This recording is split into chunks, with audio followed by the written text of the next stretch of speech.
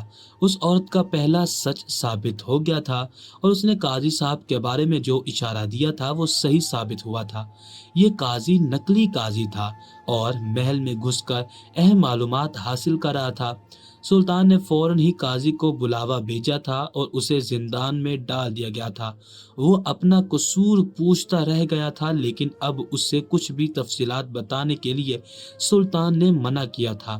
قاضی صاحب کا غلط ہونا یہی ثابت کرتا تھا کہ وہ شخص بھی غلط ہے جو اس وقت زخمی پڑا ہوا تھا اور بے ہوش تھا اور اسے ہوش ہی نہیں آ رہا تھا، لیکن سلطان چاہتے تھے کہ اسے جلد از جلد ہوش آ جائے اور وہ سب کچھ سچ اگل دے، لیکن یہ سب کچھ ناممکن سا نظر آ رہا تھا۔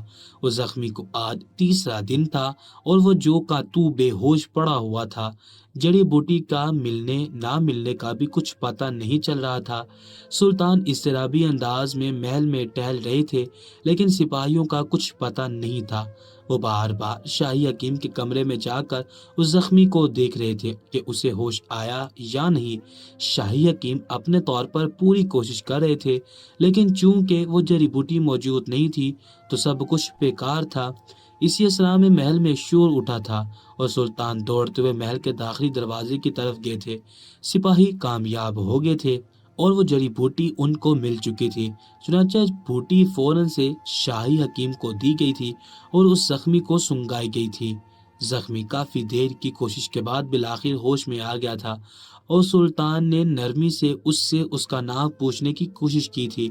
وہ سمجھ گیا تھا کہ سلطان اس کا بے حد خیال رکھیں گے، چنانچہ اس نے بتا دیا تھا اور بدقسمتی سے وہی نام تھا جو اس عورت نے اس کے لباس پر لکھا ہوا تھا، جو ماہر استاد نے پڑھ کر بتایا تھا۔ یہ اسی کا نام تھا جس کے آگے داودی ستارہ بنا ہوا تھا، اور واضح طور پر یہ حقیقت سامنے آ گئی تھی کہ یہ یہودیوں کا اعلی کار تھا جسے سلطنت میں بھیجا گیا تھا، اور اس عورت کو اس کی سچائی پتہ چل چکی تھی، جس کی وجہ سے وہ بھاگ کر محل میں سچائی بتانے آئی تھی۔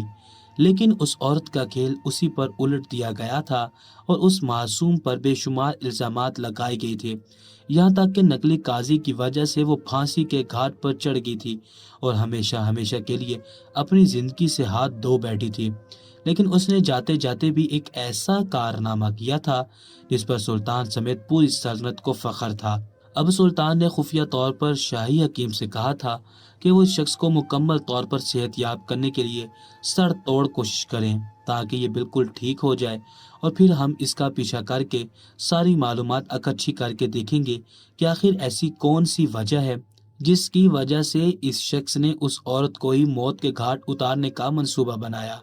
حکیم نے سلطان کے حکم پر عمل کیا تھا اور اسے طاقت بھری دوائیاں دے کر اس قابل کر دیا تھا کہ وہ 3 دن میں ہی کھڑا ہو کر چلنے پھرنے کے قابل ہو گیا تھا۔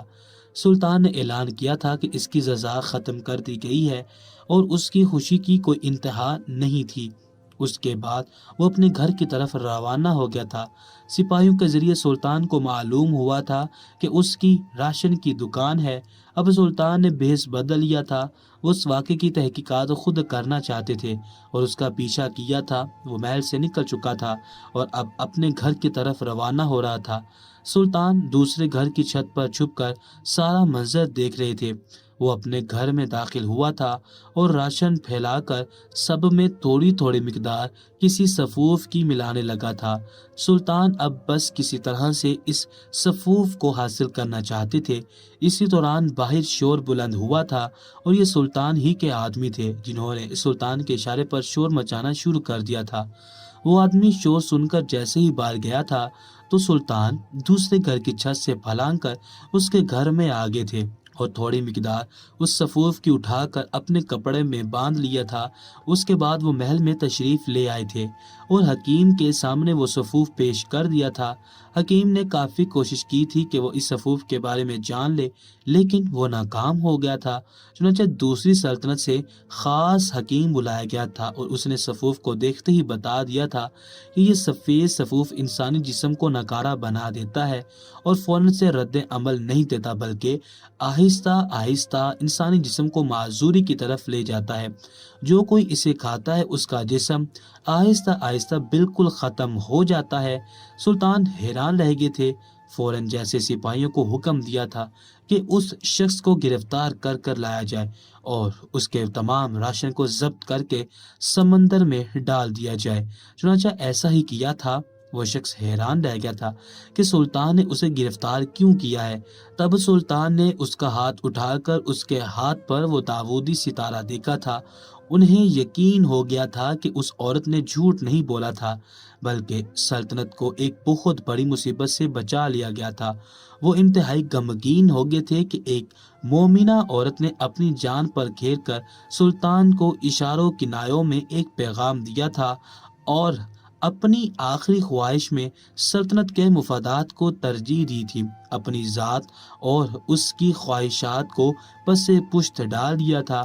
اس کے اس عمل پر سلطان نے اس کے لیے ایک خاص نشان کا اعلان کیا تھا اور اس کے گھر والوں کو بلا کر انعام و اکرام سے نوازا گیا تھا۔ پھر اس شخص سے اس عورت کی کہانی سنی تھی۔ اس شخص نے بتایا تھا وہ اس عورت کی خوبصورتی سے متاثر ہوا تھا، لیکن وہ چونکہ یہودی اعلی کار تھا، چنانچہ اس نے اس سے شادی تو کر لی تھی، لیکن اس نے کسی ایک دن بھی اسے سکھ نہیں دیا تھا۔ ساتھ ہی ساتھ اس نے سفوف اپنے بھائی پر آزمایا تھا جو یہودیوں کا ایک ایجنٹ تھا، اور اس نے اپنی ذات کے لیے یہ معذوری خود ہی چنی تھی۔ وہ پیدائشی معذور نہیں تھا۔ میری بیوی اس کے سارے کام کرتی تھی۔ میں اسے مجبور کرتا تھا کہ وہ اس کے سارے کام کرے، اور اسی کا فائدہ اٹھا کر میرے معذور بھائی نے بعض دفعہ اس سے بہت زیادہ بدتمیزی بھی کی تھی۔ اسی کو بہانہ بنا کر میں نے اس پر بدکاری کا الزام لگایا تھا، کیونکہ مجھے پتہ چل گیا تھا کہ وہ یہ سفوف دیکھ چکی ہے اور وہ جلد از جلد سلطان کو یہ خبر پہنچا دے گی۔ چنانچہ میں اس سے پہلے سلطنت میں پہنچ گیا تھا اور اسے اپنے بھائی اور 2-3 اور گواہوں کو اپنے ساتھ ملا لیا تھا۔ قاضی بھی ان کا اپنا ہی تھا۔ اسی طرح فیصلہ اس کے حق میں آ گیا تھا اور وہ ان کی زندگی سے ہمیشہ ہمیشہ کے لیے چلی گئی تھی۔ لیکن پھر وہ زندان میں آخری رات کو آئی تھی اور اس نے مجھ پر حملہ کر دیا تھا۔ تب سلطان نے اسے بتایا تھا کہ اس نے تم پر حملہ نہیں کیا تھا، بلکہ ہم پر ایک بہت بڑا احسان کیا تھا اور ہمارے حوالے ایک بہت بڑا راز کر گئی تھی۔ اسے معلوم تھا کہ زندان میں اس کی کبھی بھی نہیں سنی جائے گی، چنانچہ اس نے یہ اقدام اٹھایا تھا اور ہمیں خفیہ پیغام بھیجا تھا۔ اس شخص کو اب اندازہ ہو گیا تھا کہ اس کا انجام سر قلم ہی ہے۔ سلطان نے ایسے ہی کیا تھا۔ عورت کا انجام سن کر ہر آنکھ وہاں اشکبار تھی۔ سلطان نے اس شخص کے ساتھ اس کے معذور بھائی کا، قاضی کا اور ان 2 گواہوں کا بھی سر قلم کر دیا تھا، اور یوں ایک جان کے بدلے میں 5 جانیں ہمیشہ ہمیشہ کے لیے جہنم واصل کر دی گئی تھی۔